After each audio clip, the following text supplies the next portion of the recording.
আমরা যারা গৃহিণীরা আছি তারা প্রতিদিন দুপুরে কি রান্না করব এটা নিয়ে একটা টেনশনে পড়ে যাই যে কালকে কি রান্না করব, আজকে কি রান্না করব। তো তেমনই একটা দুপুরের খাবারের মেনু নিয়ে চলে আসলাম। তো চলুন দেখে নিই। প্রথমে আমি কিছু আলু এভাবে সেদ্ধ করে নিয়েছি। এগুলোকে ম্যাশ করে এর মধ্যে আমি কিছুটা কর্নফ্লোর দিয়ে দিয়েছি।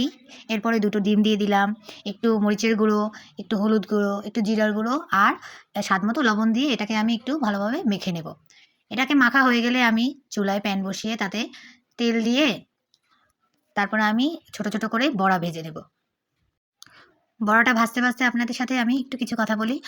তো আমার ভিডিওটা কে কোথা থেকে দেখছেন অবশ্যই আমাকে কমেন্টে জানাবেন। আর আমার ভিডিওটা যদি ভালো লাগে তাহলে লাইক, কমেন্ট, শেয়ার অবশ্যই দিবেন। আর আমার পেজে একটা ফলো দিয়ে রাখবেন। তো কথা বলতে, বলতে আমি বড়াগুলোকে ভেজে ফেলতেছি। তো সবগুলো বড়া আমি এভাবে ভেজে তুলে নেব। সবগুলো বড়া ভাজা হয়ে গেলে এখন আমি অন্য একটি প্যানে তেল গরম করে তাতে আমি তেজপাতা, শুকনো লঙ্কা আর এলাচ দিয়ে দিলাম। এগুলোকে একটু হালকা ভেজে নিয়ে এর মধ্যে আমি পেঁয়াজ বাটা দিয়ে দিলাম। পেঁয়াজটাকে ভালোভাবে ভেজে এখন আমি সবগুলো মশলা দিয়ে দিব এর মধ্যে। প্রথমে হলুদ গুঁড়ো, জিরার গুঁড়ো, মরিচের গুঁড়ো, তারপরে ধনিয়ার গুঁড়ো আর গরম মশলা দিয়ে আর একটু আদা বাটা দিব। তারপর এটাকে আমি ভালোভাবে কষাবো।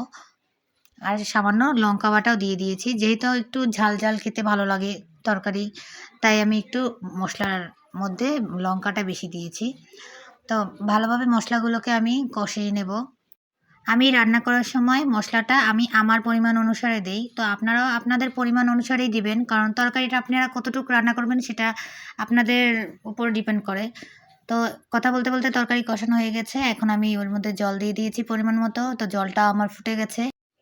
জলটা ভালোভাবে ফুটে গেলে এর মধ্যে গরম মসলা দিয়ে দেবো। আর আমি আগে থেকেই বড়াগুলোকে আলাদা করে রেখে দিয়েছি। এখন এর মধ্যে ঝোলটা দিয়ে ঢাকনা দিয়ে রেখে দেবো। তৈরি হয়ে গেল মজাদার তরকারি।